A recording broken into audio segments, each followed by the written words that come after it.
Selamat petang, salam sejahtera. Isu hangat petang ini, tol percuma tambah keceriaan rakyat sambut hari raya, pukulan kepada kegagalan Tun Mahathir.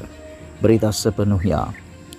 Sebahagian daripada mereka yang tinggal di ibu kota sekarang ini sudah pun berada di kampung masing-masing untuk menyambut hari raya yang dijangka disambut pada hari Selasa. Setelah 2 tahun tidak dapat pulang berhari raya kerana kekangan PKP, kepulangan ke kampung pada tahun ini tentu saja amat-amat menggembirakan mereka. Lebih berganda lagi, kegembiraan tahun ini ialah kerana selain dibenarkan mengeluarkan caruman KWSP sebanyak RM10,000, tol di laluan lebuh raya utama itu juga diumumkan percuma. Di samping tol percuma di lebuh raya utama, banyak lebuh raya lain turut memberi potongan sebanyak 50% dan ianya terpakai untuk semua jenis kenderaan. Tol percuma dan diskaun itu berkuat kuasa selama 3 hari sebelum ketibaan hari raya dan 2 hari lagi pada hujung minggu depan ketika mereka mahu kembali ke ibu kota semula. Bagi rakyat kebanyakan, ini adalah hadiah paling menggembirakan untuk hari raya tahun ini. Beberapa saudara mara dan kawan-kawan tidak menyembunyikan kegembiraan mereka dapat pulang ke kampung berhari raya dengan tol percuma pada kali ini. Meskipun ada kesesakan jalan raya, ianya terubat dengan tol percuma itu. Mengimbas tentang tindakan Perdana Menteri Ismail Sabri Yaakob mengumumkan tol percuma dan diskaun sehingga 50% pada tahun ini, semua ini sebenarnya adalah petanda kelemahan dan kegagalan Tun Mahathir Mohamad selama memimpin kerajaan PH selama 22 bulan sebelum ini. Kalaulah janji menghapuskan tol benar-benar ditunaikan setelah PH berjaya menjadi kerajaan sebagaimana ianya telah dimanifestokan dalam PRU 14 lalu, Ismail Sabri mungkin tiada peluang langsung mengumumkan tol percuma dan diskaun 50% untuk hari raya tahun ini.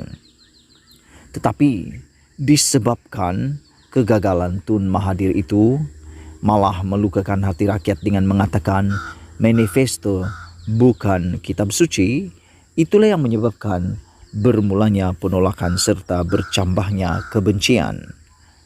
Apa yang berlaku selebihnya kepada PH dan Tun Mahathir adalah suatu sejarah, tetapi banyak iktibar yang boleh diambil daripadanya. Bayangkan, dapat tol percuma untuk hari raya pun sudah cukup membuatkan rakyat gembira. Apatah lagi jika percuma buat selama-lamanya. Dalam hal ini, di samping pengajarannya ialah jangan main-main dengan janji kepada rakyat. Kita juga jangan sekali bersikap khianat dan tikam kawan sendiri apabila beroleh kuasa. Hari ini dengan apa yang dilakukan Ismail Sabri berkaitan tol itu, tidak dinafikan beliau telah meraih laba politik yang lumayan daripadanya. Di samping merupakan pukulan terhadap kegagalan Tun Mahathir.